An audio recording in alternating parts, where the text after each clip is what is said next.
ஒரு விபச்சாரியின் காதல் கதை பாகம் 4. குரல் கௌசல்யா. சீதாவை வாங்கிட்டு போன புரோக்கர் கஸ்டமர் இல்லாதப்போ தானே சீதாவை அனுபவிச்சுட்டு வந்திருக்கான்.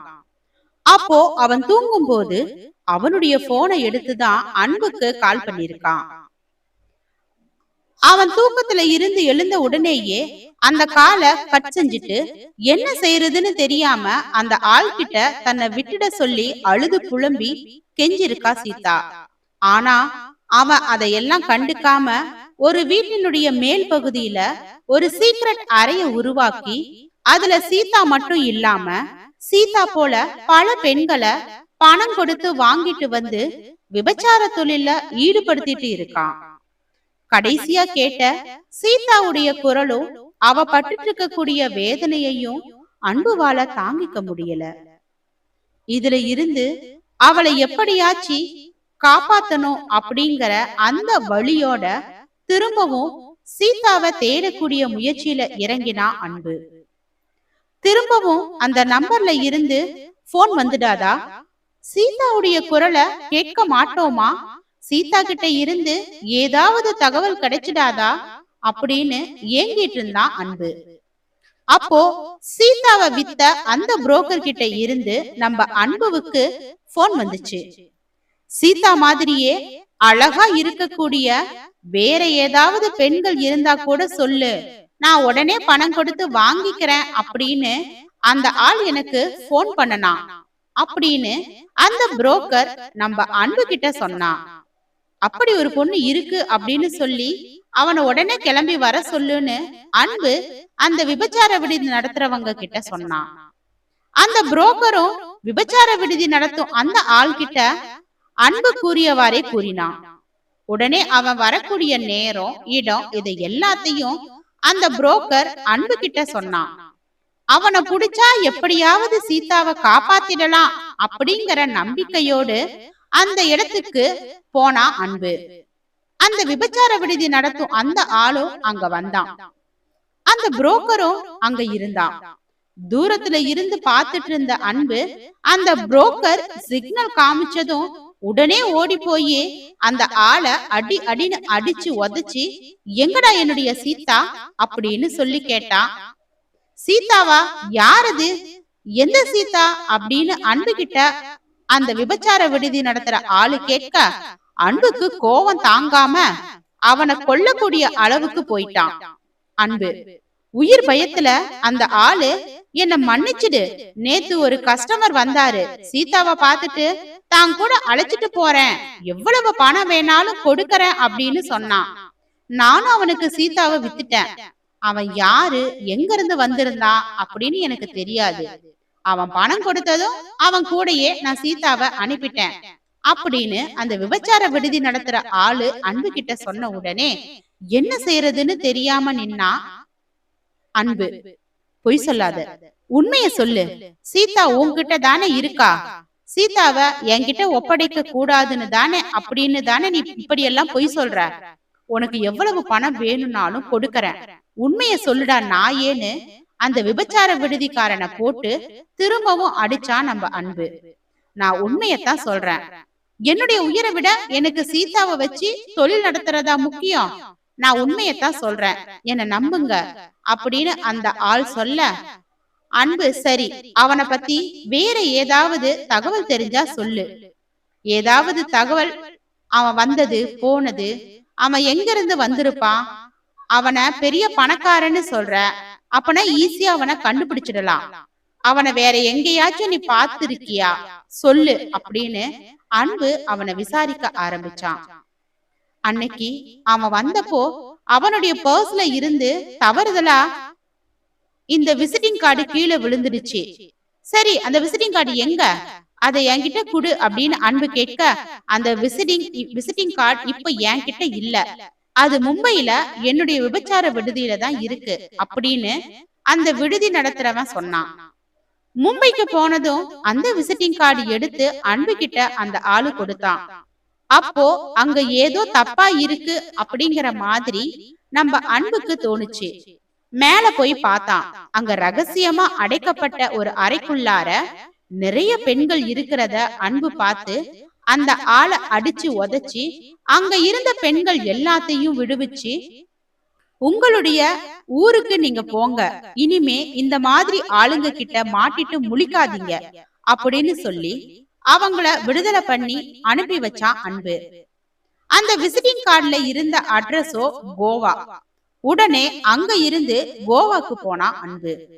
அந்த அட்ரஸுக்கு போய் அவங்கள பார்க்கணும்னு சொல்லி கேட்டா அந்த கேட்டுக்கு உள்ளேயே அன்புவ விடமாட்டேன்னு சொல்லிட்டாங்க.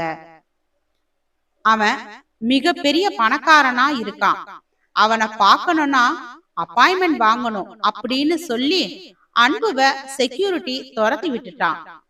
என்ன செய்யறதுன்னு தெரியாம பைத்தியக்கார மாதிரி அந்த அட்ரஸுக்கு வெளியிலேயே வெயிட் பண்ணிட்டு இருந்தான். அந்த கேட்டுக்குள்ள இருந்து நிறைய கார்கள் போகுது வருது. அதுல யாருடையது இந்த விசிட்டிங் கார்டு, இந்த விசிட்டிங் கார்டுடைய நபர் யாரு அப்படின்னு தெரியல நம்ம அன்புக்கு. அப்போ அங்க பக்கத்துல இருக்கிற கடைகள்ல விசாரிக்கும் போது அந்த இடத்துடைய ஓனர் யாரு அப்படிங்கறத தெரிஞ்சுக்கிட்டான்.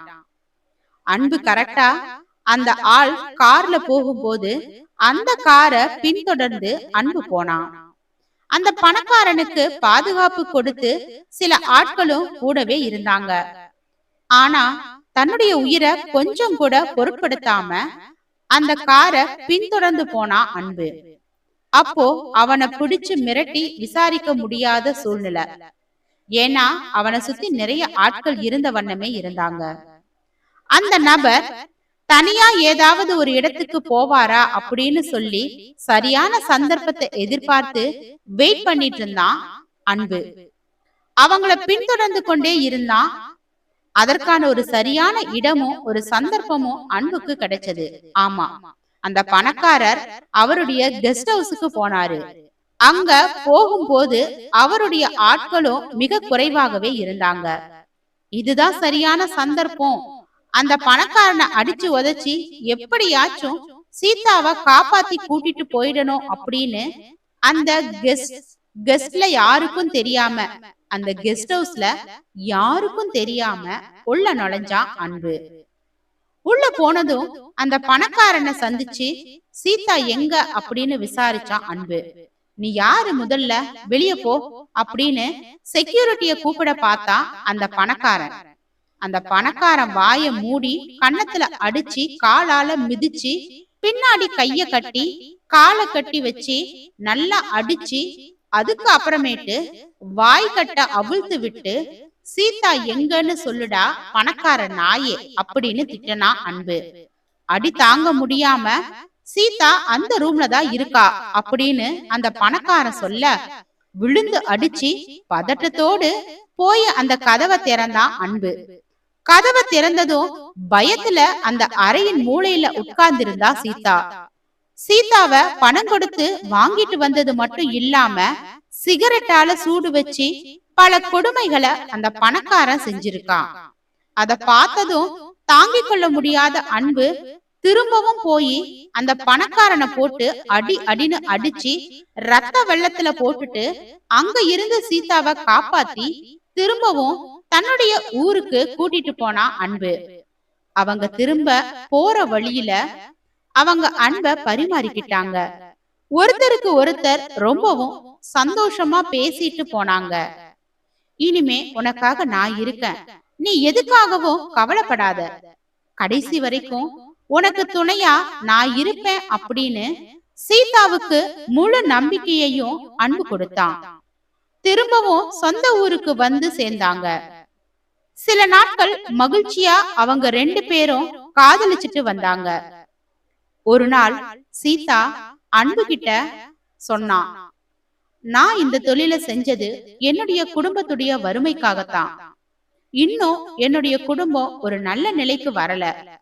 இப்போ எந்த வேலை செஞ்சு என் குடும்பத்தை காப்பாத்துறது அப்படின்னு எனக்கு தெரியல அப்படின்னு அன்பு கிட்ட சீதா சொல்ல, அதற்கு அன்பு, இனி அது உன்னுடைய குடும்பம் கிடையாது, என்னுடைய குடும்பம்.